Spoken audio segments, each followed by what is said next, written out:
Magandang buhay mga kapatid. Today may papaya tayo at ito ay in Tagalog version ay magandang bitamina para sa mata, for vitamin A, vitamin C para sa ating lungs at saka respiratory. Maganda din ito para sa ating kutis at may potassium. Ang potassium ay para sa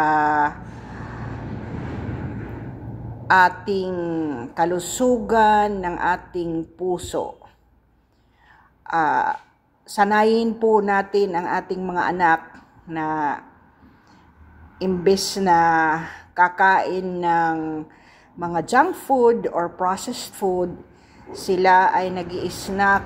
Kagaya ngayon, walang opisina, or ibabaon nila sa kanilang mga meal pack, yan ang kanilang kakainin.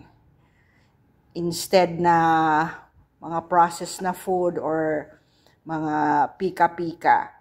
Ito po ay maganda rin para sa constipated na tao, para siya ay makapupo ng maayos.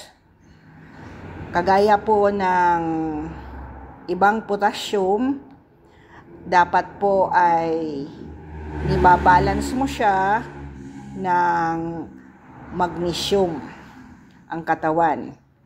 So later, ipapakita ko po ano ang magagandang gagawin mo pag hindi ka nakakapupo at ang paningin mo ay medyo may challenges na.